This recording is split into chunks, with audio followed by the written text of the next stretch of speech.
यहाँहरूलाई नमस्कार। नवलपरासी बीपी खबरमा यतिखेर साँच्चैकै देशभित्र होस् या बाहिर जताततै राजनीतिक प्रतिशोधको विरुद्धमा रवि लामिछानेको पक्षमा एउटा हस्ताक्षर अभियान व्यापक रूपमा चलिरहेको छ। त्यसैगरी आज बर्दकाट नगरपालिका वडा नम्बर 9 मा त्यहाँका स्थानीय बासिन्दाहरू स्वतःस्फूर्त रूपमा एकैबद्धता जनाउँदै रवि लामिछानेलाई न्याय होस् भन्ने उद्देश्यका साथ हस्ताक्षर अभियानमा सहभागी हुनुभइरहेको छ। जब सत्यको पक्षमा बोल्ने र निडर भएर उभिनेलाई अपराधी बनाइन्छ, यतिखेर आम नागरिकको जिम्मेवारी हुनुहुन्छ यसको विरुद्धमा खबरदारी गर्ने। यसैको उद्देश्यका साथ देशभरि राजनीतिक प्रतिशोधको विरुद्धमा हस्ताक्षर अभियान चलिरहेको छ।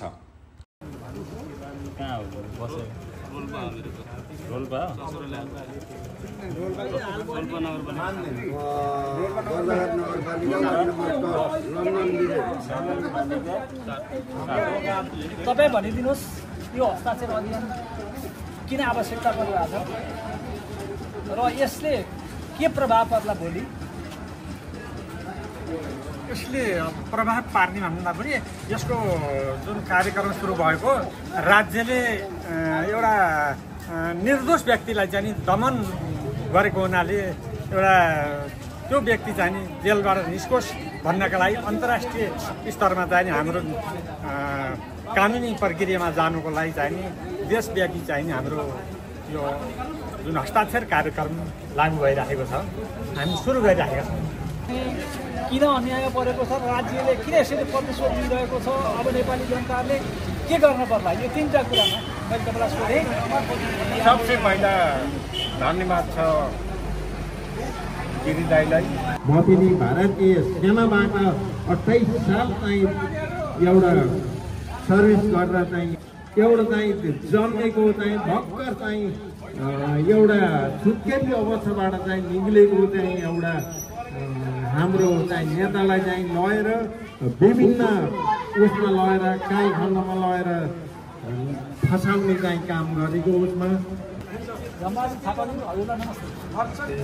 मैले बुझेसम्म अहिले हाम्रो राष्ट्रिय स्वतन्त्र पार्टीको सभापति रवि लामिछानेलाई राजनीतिक प्रतिशोधको आधारमा अहिले खुल्लामा राखिएको छ।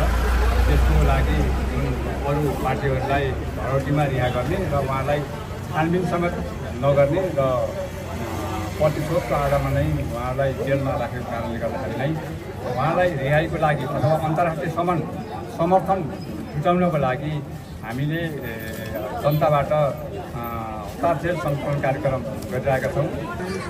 नमस्कार।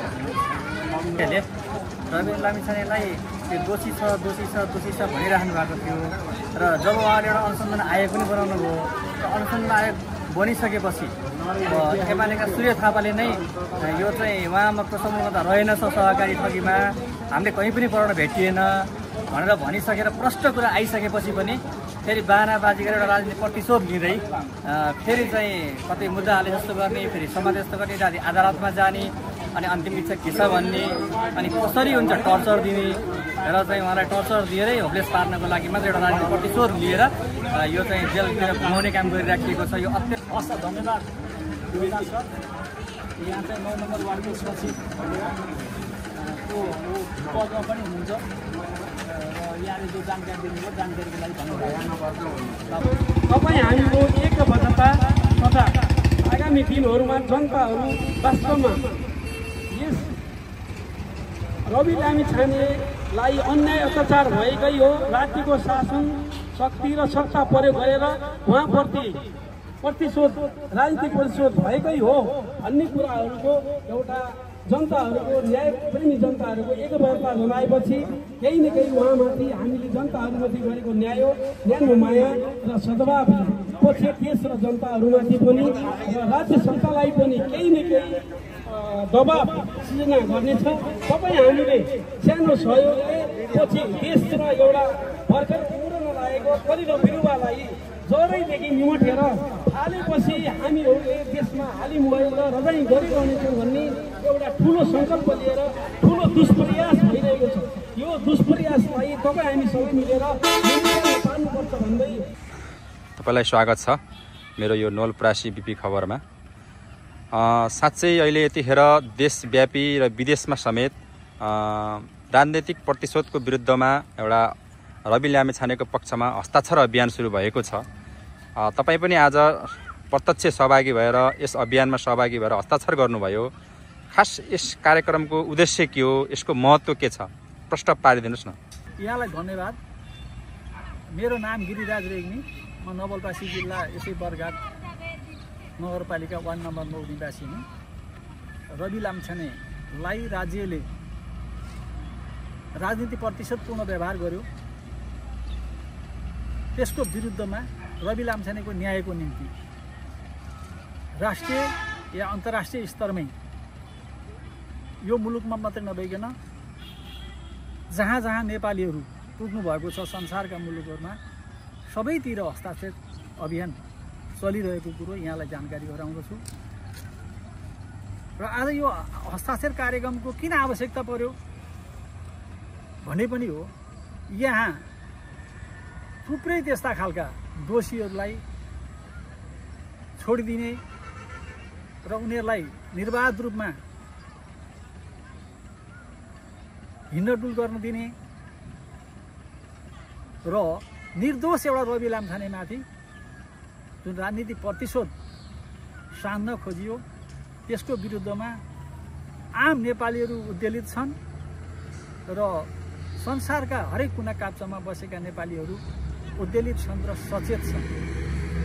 त्यसकारणले अझ गाउँ गाउँमा ठाउँ ठाउँमा घर घरमा यो जुन अन्याय भएको छ यसको विरुद्धमा आवाज बुलन्द होस् भन्दै जनतालाई जागरुक र सचेत बनाउनेकै खातिर पनि यो हस्ताक्षर अभियानको खाँचो पर्यो। त्यस अर्थमा पनि यो हस्ताक्षर अभियान सञ्चालन गरियो। दोस्रो कुरो, राष्ट्रिय रूपमा जुन दलालहरूको सरकार छ, राज्यको सत्ता कब्जा गरेर बसेका दलाल सरकारहरूले आफ्ना आसेपासेहरूले विभिन्न खालका काण्ड महाकाण्डहरू मचाएर अकुत सम्पत्ति थोपरिरहेका छन्, जुन अपराध गरिरहेका छन् उनीहरूलाई निर्वाध छुट दिइरहेको छ, हिँडडुल गर्न दिइरहेको छ, धरोटी थोरै थोरै धरोटीमा छोडिरहेको छ, कतिलाई मुद्दै लगाएको छैन, लुकाइरहेको छ। तर एउटा मात्रै रवि लामिछाने जो हो त्यो उसले गर्दै नगरेको अपराध, गर्दै नगरेको दोषलाई दोषी करार गराउनको निम्ति यिनीहरू उद्धत छन् र रवि लामिछानेलाई अहिले जेलमा कोचिरहेका छन्। र यो रवि लामिछाने यो मुलुकको लोकतन्त्र बहालीपछि लोकतन्त्रको रक्षाको निम्ति साँच्चै लोकतन्त्र, समुन्नत लोकतन्त्र र सुशासन विधिको शासनको निम्ति एउटा महान शक्तिशाल जस्तो गरी खडा भएर जुन यहाँको विसङ्गति विकृतिको विरुद्धमा जुन अगाडि आयो, यो पुराना पार्टीहरू पुराना यी नेताहरूका निध हराम गर्यो।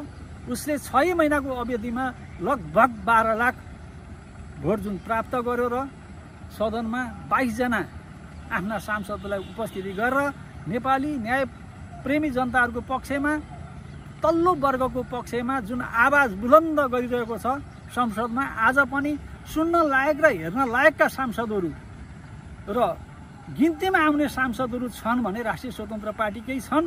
यस अर्थमा राज्यले एकदम 2084लाई राज्यको सरकारले अथवा यी सरकार यो मिलिजुली नेताहरूले 2084को लागि त्यो टार्गेट गरेर रवि लामिछाने यदि बाहिर र रासोपाले यसरी खुल्लेआम नेपाली जनताहरूको बीचमा गएर उनीहरू नेपाली जनताहरूको कथा व्यथा र समस्याहरू राखे भने हाम्रो नाङ्गेझार हुन्छ र सम्पूर्ण जनताहरू रवि लामिछानेको अथवा राष्ट्रिय स्वतन्त्र पार्टीको पक्षमा जान्छन् भन्नकै खातिर रवि लामिछानेमाथि यो अन्याय पुनः राजनीतिक प्रतिशोध सान्न खोजिएको छ। र अहिलेको जुन यो महत्त्व भन्नुहुन्छ भने अहिलेको महत्त्व चाहिँ यो मानेमा छ कि मुलुकको जनतालाई सचेत बनाउने, जागरुक गराउने र राष्ट्रिय स्वतन्त्र पार्टी अथवा रवि लामिछानेको पक्षमा न्यायको आवाज बुलन्द गर्न लगाउने, झकझक्याउने र राज्य शक्तिलाई पनि यो तमाम मान्छेहरूको जुन हस्ताक्षर हो स्वतःस्फूर्त हस्ताक्षरले उनीहरूलाई एउटा दबाब सिर्जना गर्ने र अन्तर्राष्ट्रिय स्तरमा पनि यसको प्रचार प्रसार गरेर अन्तर्राष्ट्रियकरण गर्ने।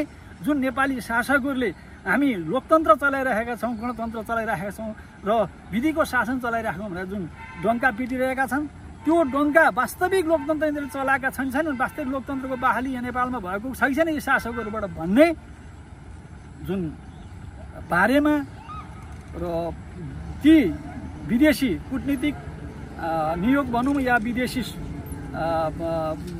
अन्तर्राष्ट्रिय शक्तिहरूले पनि बुझुन् र नेपाललाई पनि उनीहरूले चाहिँ संसारमै एउटा उत्कृष्ट मानेको लोकतन्त्रको बहाली तिमीहरूले गर्नुपर्छ। यो अन्याय भयो, रवि लामिछानेमाथि न्याय हुनुपर्छ, तिमीहरूले गलत गर्यो भनेर खबरदारी गर्लान् कि भन्ने हिसाबले पनि यो यसको महत्त्व छ, यसको आवश्यकता छ, यसको औचित्य छ।